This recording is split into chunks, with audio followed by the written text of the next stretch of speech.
속기자 꿀정보, 오늘은 발효 유제품인 치즈에 대해 알아봅니다. 저는 집에 슬라이스 치즈를 잔뜩 사다 놓고 달걀 프라이에도 얹어 먹고 라면 끓여 먹을 때도 꼭 한 장 넣어서 먹는데 맛이 색달라요. 네, 그렇죠.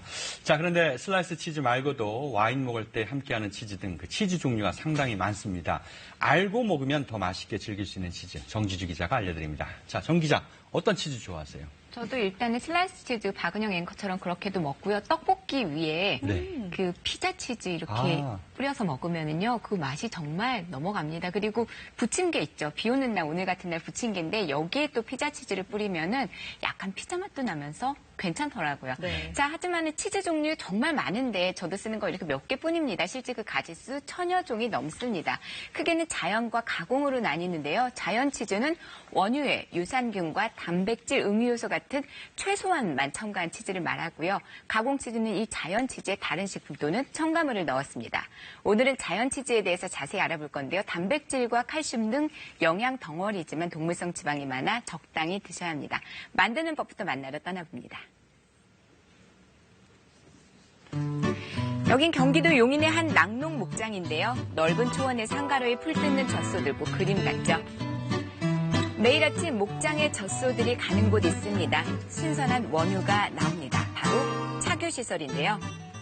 어느새 큰 통 가득 원유가 가득 찼습니다. 저온 살균한 이 원유가 치즈의 기본이 되는 건데요. 유산균 섞고 린넷이라는 응고효소 넣습니다. 송아지 4번째 위에서 추출한 위액이에요. 우유가 액체인데 고체를 만들기 위해서 이걸 넣는 거예요. 이 원유에 응고효소를 넣어서 약 1시간 정도 지나면 고체가 되는데요. 이 상태를 커드라고 부릅니다. 잘게 부숴준 다음에 빠른 속도로 저어줍니다. 그렇게 하면 액체와 고체가 분리가 되는데요. 액체인 유청은 이렇게 건져내고 남은 이것이 바로 생치즈입니다. 우유의 단백질과 칼슘이 뭉쳐진 영양 덩어리죠. 여기부터 반죽법 따라 치즈 종류 달라지는데요. 미온수 붓고 조물조물 반죽을 하면 이렇게 찰기가 생겨납니다.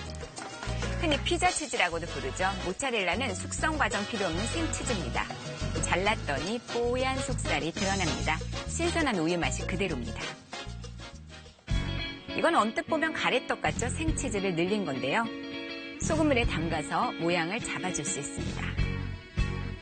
치즈를 찢어볼까요? 닭가슴살처럼 결이 찢어지죠. 바로 스트링 치즈입니다.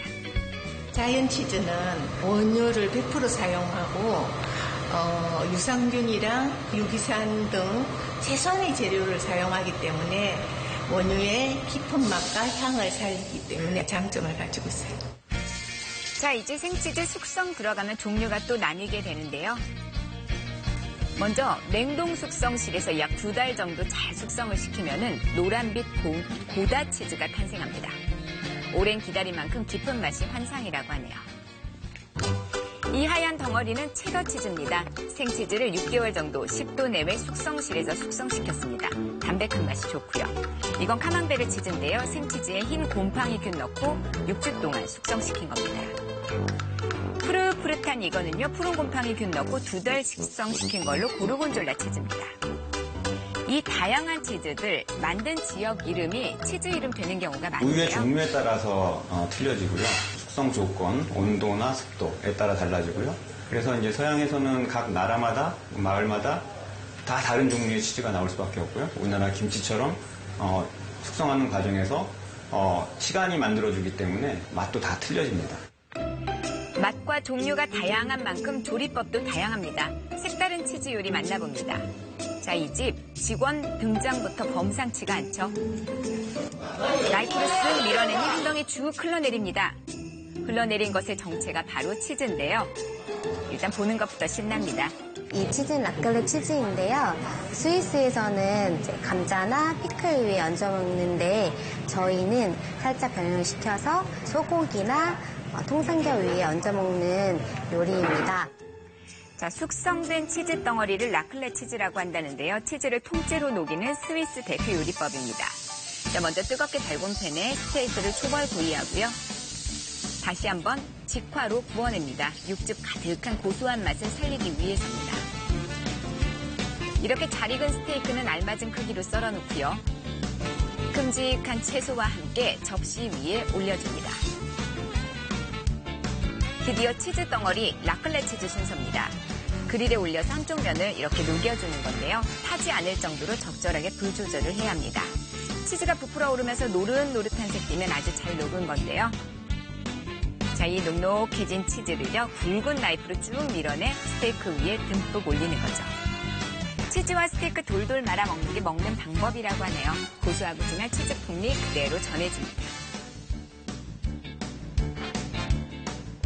독특한 종류의 치즈 요리를 먹어보고 싶었는데 이렇게 먹어보게 돼서 정말 좋고 맛있어요. 자, 이런 치즈 집에서도 충분히 만들 수가 있는데요.